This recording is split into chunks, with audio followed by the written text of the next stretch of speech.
your thing here, bud. Nobody's any better at this than you are. Have fun. Take a deep breath.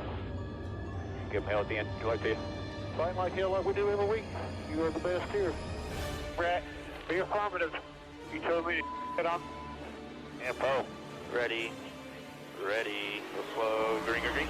Lock it down, lock it down. I'm destroyed, and I just got drove through like 6 times on the 14th. What the f*** is he thinking? That is the stupidest thing I've seen in my career. Literally. Everything you described is accurate. Haven't even finished the second stage yet. Half the field's wrecked. Hell yeah! 11 got it. Proud of you there, Matt. Good job, pal. Thanks, man. Good job all day. Great work, my man. Great work. Keep putting yourself in position. We'll win our share, right? We got one back today, brother. Good job. 10-4. Great job, guys.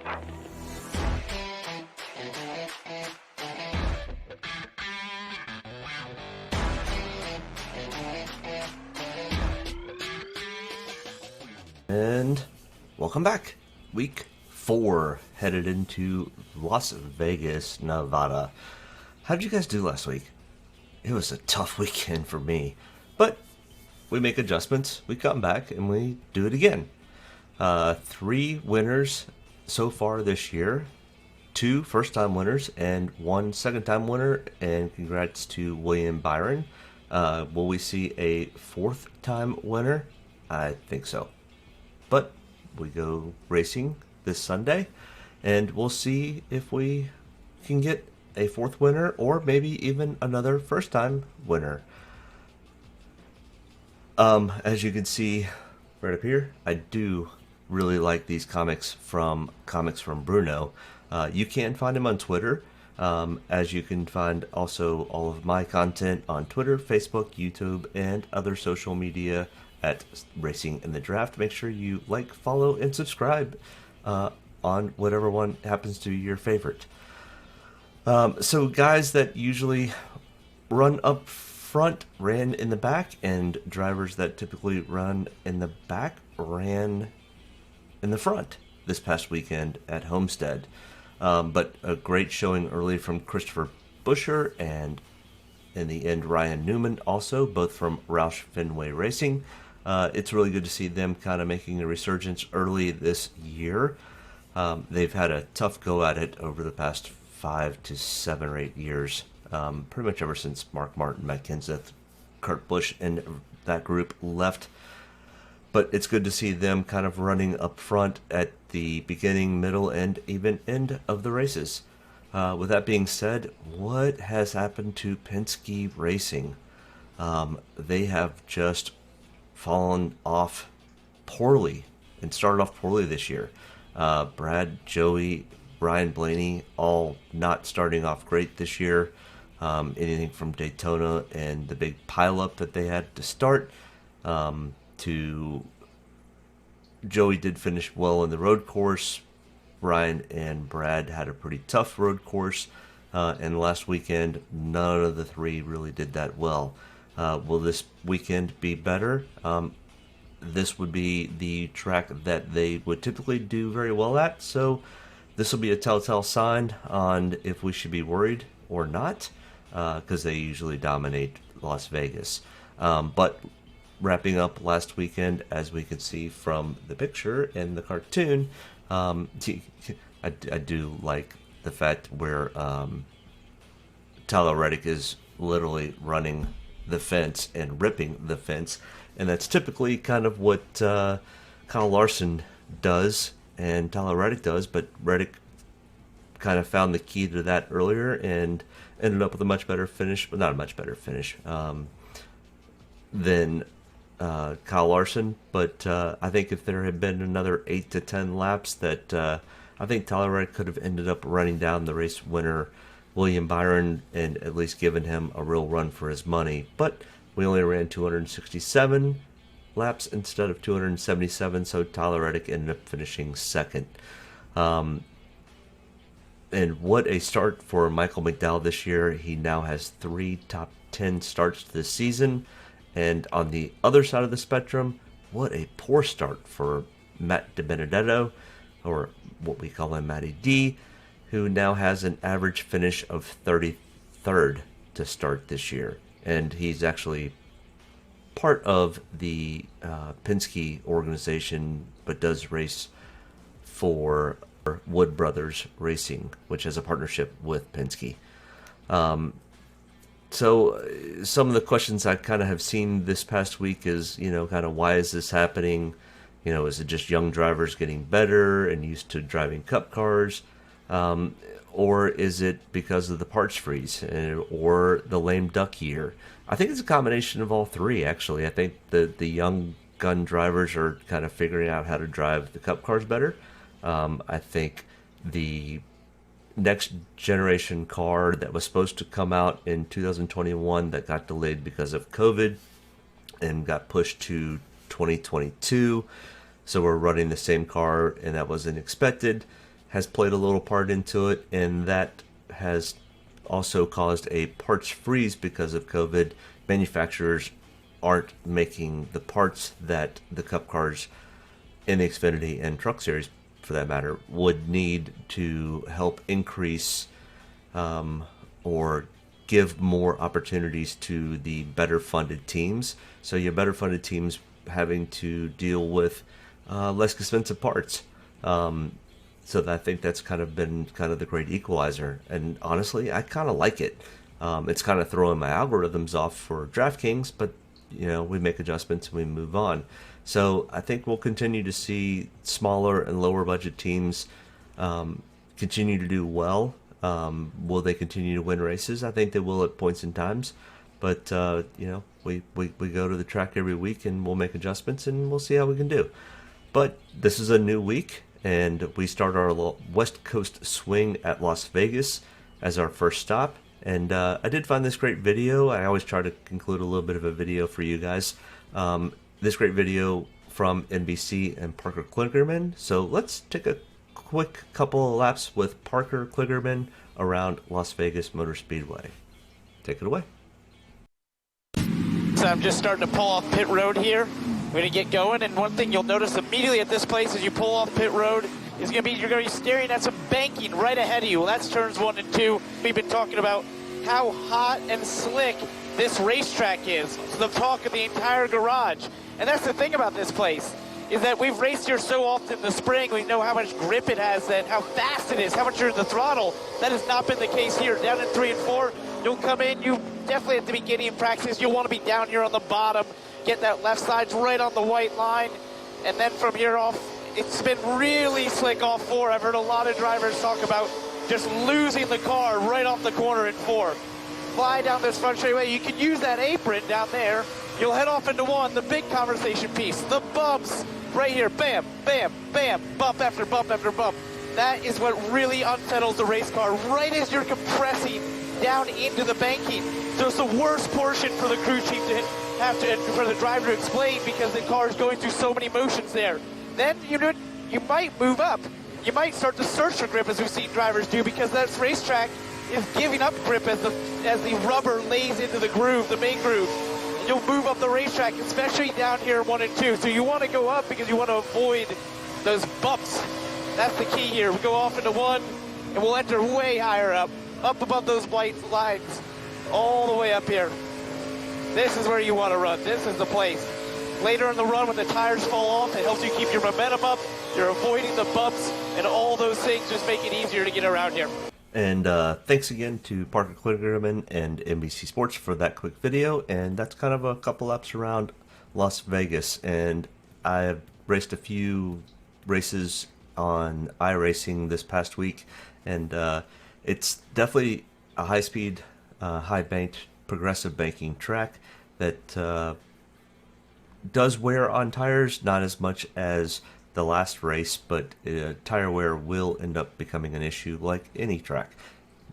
Whenever you can have fresher tires, it's always better. So with that being said, let's kind of get into the breakdown of this race and racetrack and driver by driver comparison. All right, this weekend, Pennzoil 400 at Las Vegas Motor Speedway. As Parker Kligerman ended up showing, this is a steep track. Track length is 1.5 miles. It does have progressive banking, 12 at the bottom and 20 at the top. Race length is 267 laps. Dominator points of 186.95 Dominator points, which really starts to lean on Dominators and making sure that you have Dominators in your lineup. Laps led, there are 66.75 points for DraftKings with laps led, and fast laps points of 120.15. Driver by driver breakdown in our top of the heap bracket. We have Kyle Busch coming in at 11,400. Kyle is a native of Las Vegas, and he has 19 total starts here. He will be starting 14th this Sunday. And as usual, we have our points, or our power ranking. He comes in at 12th. You would think a home track like this and everything, he would end up being a little bit higher, but as we can see going through his stats over the last 5 races, he has 0 wins, 1 top 5, decent DraftKings average of 36.6, and an average finish of 10.0. The last race here, he did end up finishing 6th. He does have a total of 1 win and 7 top 5s in his 19 starts. Next in line would be Martin Truex Jr. at 11,100. He has a total of 18 starts here. He does have a power ranking of 3. As you can see, he has 1 win, 3 top 5s, a 61.7 DraftKings average.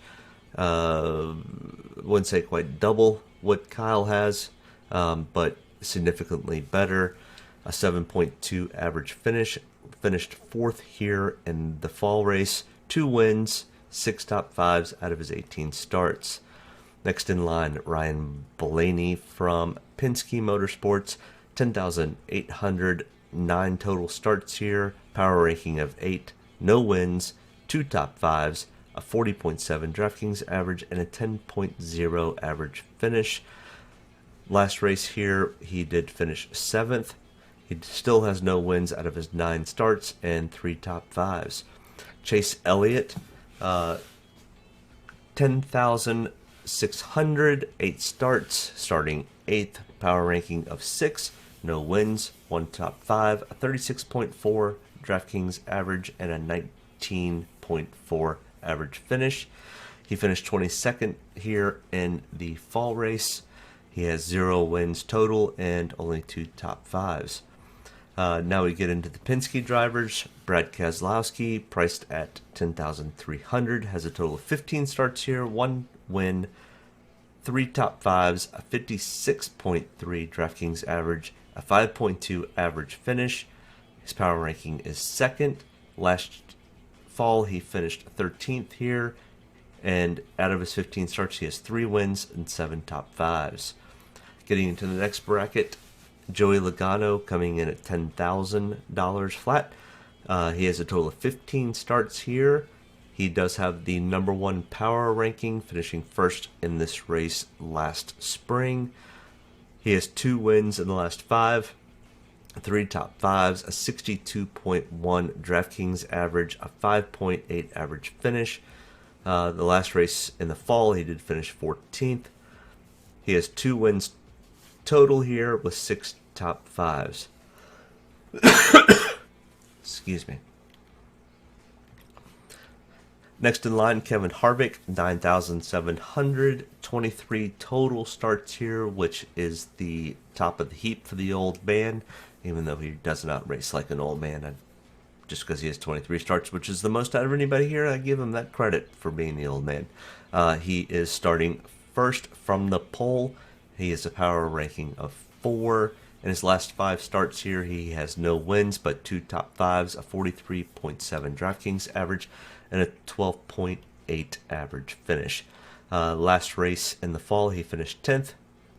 Out of his 23 starts, he has 2 wins and 7 top 5s. Kyle Larson coming in at 9,400. has 9 total starts here and is 9th in the power ranking. 0 wins, 1 top 5, a 41.6 DraftKings average, 7-point average finish. He did not race here in the fall last year because he was still under suspension, and he has a total of 3 top 5s total here. Denny Hamlin, starting at 9,200, has a total of 18 starts here, a power ranking of 5, 0 wins, 1 top 5, 29.2 DraftKings average, 15.4 average finish, and last year in the fall here he finished 3rd, no wins, 3 top 5s. Matt DiBenedetto, Matty D, 9,000 is his DraftKings price. He has a total of 6 starts here and has a power ranking of 11, 0 wins, 2 top 5s, a 36.5 DraftKings average, 14.0 average finish. Last year in the fall here, he finished dead last in 40th, but typically runs much better than that showing. He had an issue and problem and finished last. 0 wins and 0 top 5s. No, he definitely has 2 top 5s. That's a misprint. So, don't take that for granted. But he's a power ranking of 11th. We'll continue on. Next in line, Alex Bowman from Hendricks Motorsports. He has started 8 times here at Las Vegas. His power ranking is 10th. He's starting 9th in this race on Sunday. 0 wins, 1 top 5, a 39.1 DraftKings average, 10.8 average finish. Last year in the fall he finished 5th, and he has a total of 2 top 10s.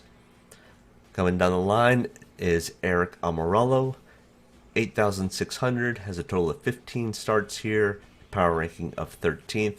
In the last 5 races, he has 2 top 10s, a 27.0 DraftKings average, a 12.8 average finish. Last fall, he finished 5th. That's not correct because he and Alex couldn't both finish 5th. I need to really proofread this before I put this together, but 0 wins and 3 top 10s in his 15 starts. William Byron, last week's winner, has 6 total starts here at Las Vegas and a power ranking of 15. In the last 5 starts, he has 0 wins, 0 top 5s, a 24.6 DraftKings average, 21.4 average finish. Last fall, he finished 25th here and has only 1 top 10 to his credit. I expect him probably to finish better than what he is showing, but he has struggled here at Las Vegas in the past. Kurt Busch, another Las Vegas native and brother to Kyle Busch, has 22 total starts here, only 1 off of the old man Kevin Harvick, but he will be starting 7th this weekend with a power ranking of 7th. In the fall race, he did finish 1st at Las Vegas, but in the last 5, he has 1 win, 2 top 5s, 27.8 DraftKings average, 18.2 average finish. Out of his 22 total starts, he has 3 top 5s and 1 win. Tyler Reddick, this is one of the first drivers that I will be taking a little less ownership on. His price tag is $7,900. He did really well last weekend at Homestead. This is a different track, and he has not typically performed well here in the Cup car, where he has had some success in the Xfinity car. He's starting 11th, 30th on the power rankings, a 6.2 DraftKings average in the Cup car with a 28th place average finish. Last fall he finished 38th, but in Xfinity he does have 3 starts here, 2 wins, and all 3 starts he has finished in the top 5. So I think once he kind of gets more adjusted to the Cup car, he's going to start to progress forward. I will have a little bit of ownership of Tyler Reddick, but there are better drivers suited for this track. Christopher Bell has a total of 2 starts at Las Vegas. Priced in at $7,700, is starting 16th, power ranking of 21st. And out of his 2 starts, he has a 9.2 DraftKings average and a 28.5 average finish. Last fall, he finished 8th in this race. In Xfinity Series, he does have 4 races here total, 1 win, including that into a top 5. Austin Dillon in the BetMGM car, price tag of $7,600, has 11 total starts here, starting 12th, power ranking of 14th, has 1 top 5 in the last 5 races, and a 25.8 DraftKings average, 15.8 average finish. Last fall he finished 32nd and has 2 total top 5 out of his 11 starts. Chase Briscoe, a rookie in the Cup Series, has no starts here in the Cup Series, but is starting 24th, power ranking of 22nd. In Xfinity, he does have 5 total starts here, 2 wins and 2 top 5s, a DraftKings average of 61.8 and a 10.4 average finish. Next in line, and one of the first other drivers that I will have a little bit of exposure, but not much, if any, Ross Chastain, the Watermelon Man, has a total of 5 Cup starts here, power ranking of 31st, starting 21st, 17.3 DraftKings average, 27.8 average finish. But in Xfinity, he has fared a little bit better, has 8 total starts with 1 win and 3 top 10s. Eric Jones, now driving for Richard Petty Motorsports at $7,100, has 7 total starts here, power ranking of 20th, 1 top 10 in the last 5 starts, 11.8 DraftKings average, a 24.0 average finish, 2 total top 10s in his career at Las Vegas. Next in line, where I'll have a little bit of exposure but not much again, is Bubba Wallace at $7,000, starting 23rd, has a total of 6 Cup starts here at Las Vegas, 1 top 10, a 20.3 DraftKings average, 24.2 average finish. Last fall finished 28th. Ricky Stenhouse Jr. coming in at $6,800, has 11 total Cup starts here, power ranking of 19th. He will be starting 15th on Sunday. Has 2 top 10s, a 30.6 DraftKings average, and a 17.6 average finish. Ryan Newman, 22 starts here again, one of the old guys, driving the number 6 Roush Fenway car, starting 13th in the last 5 starts, has 2 top 10s, 38.1 DraftKings average, and a 14.5 finish. In his career total, out of those 22 starts, he has 4 top 5s, power ranking of 25th. Cole Custer, driving for Stewart Haas Racing at $6,500, starting 13th, has 3 prior starts at Las Vegas with a 28.1 DraftKings average, a 17.5 average finish, and a power ranking of 17th. In his 5 Xfinity starts here, he only has 2 top 5s. Next in line, Chris Buescher, who drives for Roush Fenway with Ryan Newman, had an amazing start to his Miami Homestead race. Maybe potentially can carry that on to this race, but has 5 total Cup starts, starting 18th, power ranking at 16th, 1 top 10, 39.9 DraftKings average, and a 14.8 finish, finished 23rd last fall. Corey LaJoie, who I'll have little bits of this weekend, is priced at $6,300, starting 33rd, has 6 total Cup starts here, 2 top 20s, a 25.3 DraftKings average, a 22.8 average finish. Last fall he finished 27th. With his starting position, he does have some PD upside, so maybe if we're looking for a little salary relief, might be somebody you could look at. I like this pick a little bit better in Daniel Suarez, driving Trackhouse Racing, has 7 total Cup starts here at Las Vegas, and an 18th power ranking, 1 top 10, 27.7 DraftKings average, a 20.8 average finish, and last fall finished 29th. Michael Mcdowell, our 3-time in a row top 10 runner so far this year, is coming to a track he does not fare as well at, so I will be a little leery of him, but does have a 24th power ranking, no top 10s, an 8.5 DraftKings average, and a 28th average finish. With him starting 5th, it's a very risky play to take Mr. McDowell this weekend. Ryan Preece at 5,800, starting 19th, has 4 total Cup starts here, no top 10s, an 8.4 DraftKings average, and a 27th place average finish. Last fall he did finish 19th, which is the same spot he's starting at for this race. In Xfinity, he has 2 total starts and only 1 top 10. Would probably have very little of Mr. Pierce going into this weekend. Anthony Alfredo, another rookie, has no starts here at Cup, and has only 1 Xfinity start. 23rd in power ranking, because he did finish 8th in his 1 start in Xfinity with a 38.7 DraftKings average.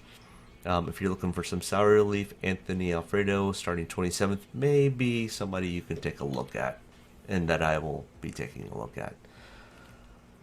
Last on the list of people that potentially I would have a little bit of interest in would be Justin Haley at 5,400. Does not have any starts here in Cup. 28th power ranking, starting 25th, and has 4 Xfinity starts, and his best finish is 10th. From here on down, I have no interest in taking any of these guys, but we will cover them very briefly. Quinn Huff has 1 start here last year in the fall and finished 32nd. BJ Mcleod has 3 total Cup starts here and has averaged 32.7 as a finish, starting 34th. His best finish is 28th. And in Xfinity, he has raced 8 times here with a best of 19th. Timmy Hill, $5,000. 6 total starts here. His best finish is 33rd with an average finish of 35.0. 7 Xfinity starts, and his best finish is 23rd.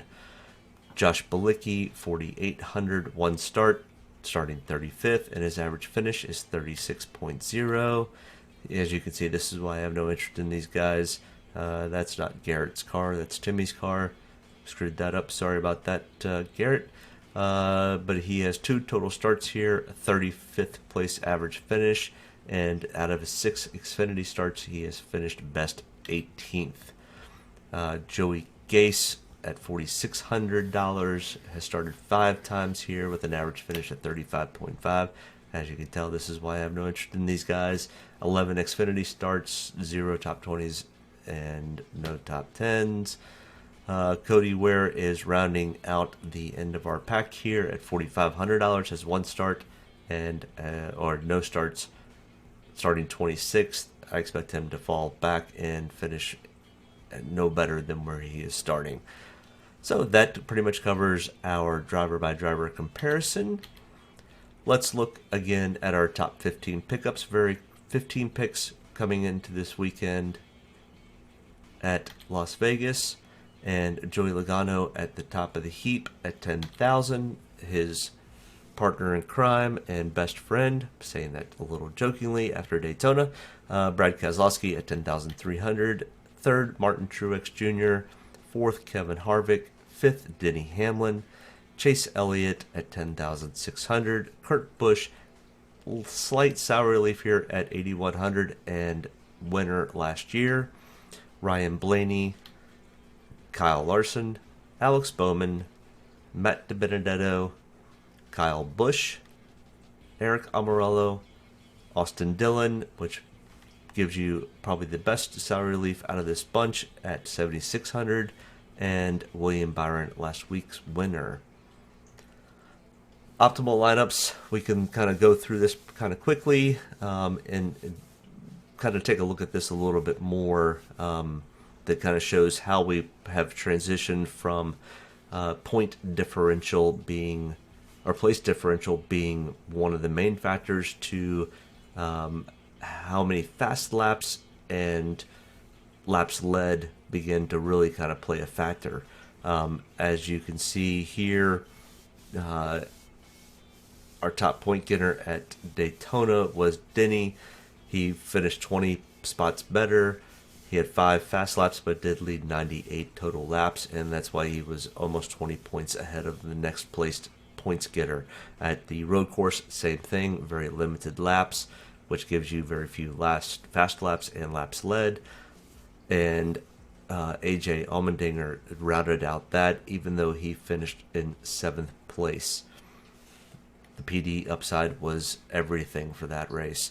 Now back to more of our Dominators and trying to pick 2 to maybe 3 Dominators for this race. As we can see last weekend, William Byron with 115 DraftKings points. Number one, he had great upside in his place differential, but he also led 102 laps and 33 fast laps. Martin Truex was the third one with 28 fast laps and 37 laps led, but you could see PD upside was still a big factor with Tyler Reddick. So there's a great balance between fast laps and laps led and PD upside. Last year at Las Vegas, we can see where Denny Hamlin dominated the fall race and still only finished 3rd, but because he had so many laps led and fast laps, he was the big point getter by a ton, almost 50 points because of this. And as you can kind of look down, so Denny Hamlin would have been one of your Dominators. Kurt Busch finishing 1st was a Dominator, and Alex Bowman, a little bit of a Dominator. So really, we only had 2 Dominators, Kurt Busch and Denny Hamlin, in that race, and they both had decent PD upside. In the spring race, we had Ricky Stenhouse Jr. PD upside was big for him, but you can see where it was much closer with place differential, fast laps, and laps led. So it's very important to have a well-balanced lineup.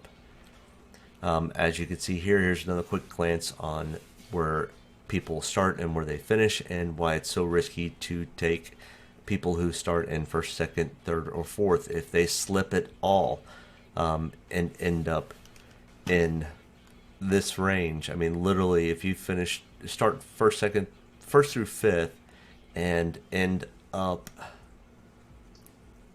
23rd or worse, you're losing points. So that's just something to be very careful of when you're picking people that potentially could fall towards the back of the pack. You may want to sway away from them. In our Xfinity Series, if you happen to pick this up early enough and decide to do something in the Xfinity Series, here's kind of my driver ranking breakdown. Tyler Reddick, Austin Cindric, Noah Gragson, Ryan Sieg, Justin Allgaier, and Harrison Burton kind of round out the top 6. I expect Noah Gragson to absolutely drive to the front and stay in the front after last weekend's just tough loss after having a 10-second lead on the field and getting into an accident in the waning laps. So, other than that, that's kind of what I have for you guys today. I wish everyone the best of luck in this weekend's race. And once again, please like, follow, subscribe, and tell anybody that you may know that does NASCAR DraftKings or DraftKings that may want to kind of take a shot at winning some money on the DraftKings NASCAR side. As always, thank you for staying tuned. If you made it all the way to the end, make sure you message me and let me know that you made it to the end of this video. I appreciate it, and have a great weekend and good luck.